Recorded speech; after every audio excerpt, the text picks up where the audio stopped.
Good Tuesday morning, everybody. It is 6 a.m. and this is 13 News Daybreak. I'm Vanessa Coria. And I'm LaSalle Blanks. Thanks for waking up with us. We'll have all the morning's top stories for you in just a moment. But first, we need to check the weather. Yeah, that could be making some news for us today. Craig's in the 13 News Weather Lab watching our chances for more rain. What's on the radar, Craig? Well, guys, good morning to you. Right now, skies are mostly cloudy. You head down to the south. This morning, we are waiting to hear if the driver involved in a deadly hit and run will face charges. Here's what police say happened. Marcella Spain, who you see here, was out for a walk on Warwick Boulevard in Newport News on Sunday night when a pickup truck hit her, then drove away. Spain did not survive her injuries. You've got to pray for whoever hit her, because that's one of our duties, to pray for our enemies, pray for those that have done things to us. And that's what I teach, that's what I preach, that's what I believe. That was Spain's pastor. He tells 13 News Spain's family is grieving their loss. She was a mother of 4, a grandmother, and a loving wife. As for the driver of the pickup, police say they will work with the Commonwealth's Attorney's Office to determine if he'll be charged. The Norfolk Health Department is offering free shingles vaccines this week. To qualify, you must be at least 60 years old with no health insurance, or you can qualify if your insurance does not cover vaccines. 2 Norfolk locations are offering the vaccine, the office on Southampton Avenue and the one on East Little Creek Road. There is, however, a limited supply, so you may want to call ahead. New this morning, a temporary street closing at the Virginia Beach oceanfront beginning today. Crews will shut down Mediterranean Avenue from Lake Drive to 14th Street for utility work. Detour signs are posted in that area. Expect to see workers there from 7 in the morning until 5:30 in the afternoon, Monday through Saturdays. The utility work, we're told, will end on August 31st. 6:06 on the dot. Its last trip ended in disaster, but now a cruise ship is back in commission. Coming up on 13 News Daybreak, the Carnival Triumphs return to the water, and how much the cruise line spent to make sure the ship is in tip-top shape. Thank you, Ashley. We'll check in with you later. Here's a time check now, 6:12. A group that works to help veterans needs some help from you. Just ahead, we're checking out some of the great work going on at the Vet House and why they need some help from you to do even more. The troubled cruise ship is back in service. Take a look at your screen. And we're going to check out the Carnival Triumph returning to port after a problem-free trip. In February, the Triumph made headlines, you'll recall, when a fire crippled the ship during the middle of a cruise. Passengers spent days in what they claimed were unsanitary conditions until a tugboat pulled the ship back to shore. Since then, Carnival has spent more than $100 million to upgrade the ship. Here at home, a group trying to help homeless vets get off the streets needs your help. For more than 20 years, Vets House Incorporated has been serving those who've served. The nonprofit organization provides transitional bed space to 20 vets at a time over a 12-month period. But the group wants to do even more. They need money, though, to buy additional property to help even more veterans. So they've scheduled a black tie fundraiser later this month. What we're trying to do, purchase another property or 2 so we could house more veterans.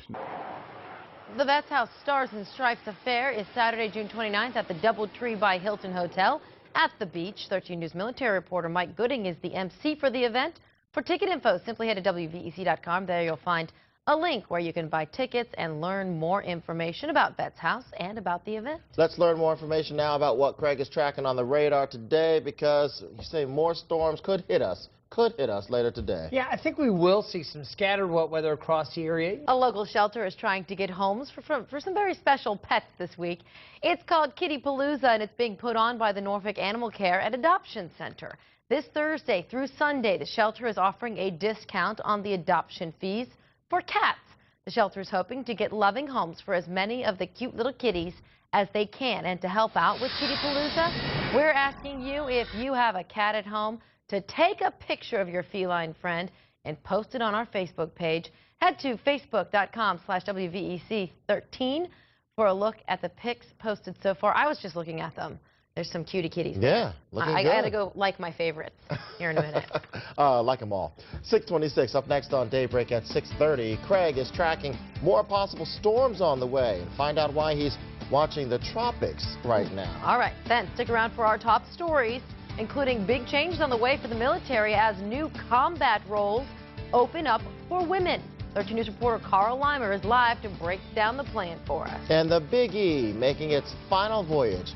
Find out how some proud Hampton Roads shipyard workers will mark the end of a proud era. From your local news leader, this is 13 News Daybreak. Fire on the water. Crews work overnight to fight the flames on a tugboat on the Elizabeth River, and we just got new information. Plus, women in combat. Today, we'll learn about a new plan to expand jobs for women in the military. Good morning, everybody. Thanks for waking up with us. It is 6:30 on your Tuesday morning, and I'm Vanessa Coria. And I'm LaSalle Blanks. We'll get to the top stories for you in just a moment, but first, grab that umbrella before you leave home today because you may need it. Craig is tracking the radar and seeing some possible storms. Yeah, I think later today, good chances for some storms in the mix. The Pentagon will announce a plan today to expand jobs for women in combat, including Special Forces operations.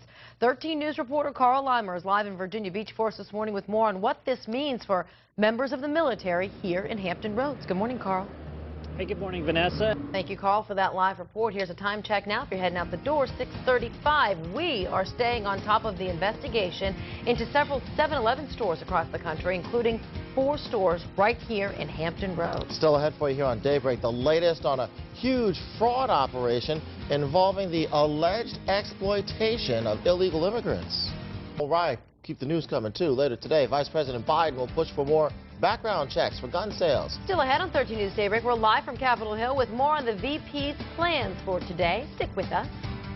A story making national headlines is playing out right in our own backyards right now. It is a complex operation involving the alleged abuse of illegal immigrants, identity theft, and some 7-Eleven franchise stores here in Hampton Roads. Prosecutors say some people here and in New York brought in illegal workers to staff their 7-Eleven stores, made them work long hours, and took much of their pay.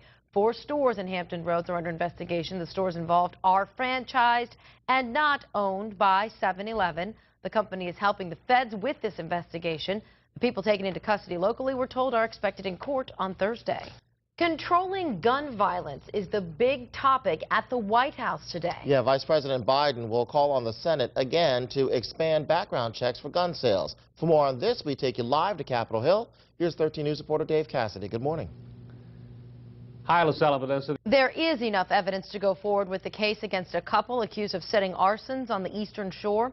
A general district court judge made that ruling yesterday. Charles Smith III and Tanya Bundick appeared in Accomack District Court on Monday. According to court transcript, Smith told investigators he knew he was being set up the night he and Bundick were arrested. Fires were set in more than 70 abandoned or empty buildings over several months, dating back to November of last year. A grand jury will now decide whether to indict the couple. We are always hungry around here. You're making me hungry just talking about it. Do you know what's almost hypnotic to watch? What? We have a display over there that Ashley uses for traffic. She also uses that same computer to update her Twitter feeds and her Facebook. And she is going so quickly, showing accidents cleared, this going, this. I'm just sitting there watching her, and she's amazing. So what is that? Is that 13 News traffic? Is that the Twitter feed? Yes. Yes, that's it. All right, follow Ashley over there. I was listening. It's really great information. We'll have a full traffic update in a moment. Right now, I'm going to update you on the chances for rain out there. All right, Ashley, and stick around because we're checking this morning's top stories for you straight ahead. You got it. Stick around. You're watching 13 News Daybreak. 6:56 coming up in 4 minutes on Good Morning America. A man who started screaming about the CIA and spies on a flight to New York, he is in custody this morning. It happened on a United Airlines flight from Hong Kong to New York. GMA has the very latest on this unruly passenger. GMA gets underway at 7 a.m. right after 13 News Daybreak. The Pentagon will announce a new plan today to expand jobs for women in combat. Women may begin training for jobs in the Army Rangers and Navy SEAL units by mid-2015. In January, then Secretary of Defense Leon Panetta ordered all jobs open to women unless a specific exception was requested by the military services. Since then, the Pentagon has been working on plans to implement those orders. Last year, the Army opened more than 14,000 positions to women. The latest move to be announced today, 1,000 jobs to women in the Army. And we are waiting to learn whether the driver involved in a deadly hit-and-run will face charges. Police say they've identified the man and will work with the Commonwealth's Attorney's Office to determine if he'll be charged. The victim, Marcella Spain, who you see here, was out for a walk on Warwick Boulevard in Newport News on Sunday night when investigators say a pickup truck hit her, then drove away. Spain did not survive her injuries. Let's talk about what's happening on the roads right now. The ride back to work. Ashley, what's happening? All right, we have heavy traffic around 3 tunnels. Let's let you know more specifics. 78 tomorrow. Some showers may linger into the morning, but you know what? It gets really nice Thursday, Friday, and your weekend. We start to warm it back up. As Vanessa would say, some good beach weather. Always likes to end on a high note. We love it. Hey, stay connected on WVEC.com. Have a wonderful Tuesday, everybody. Thanks for hanging out with us.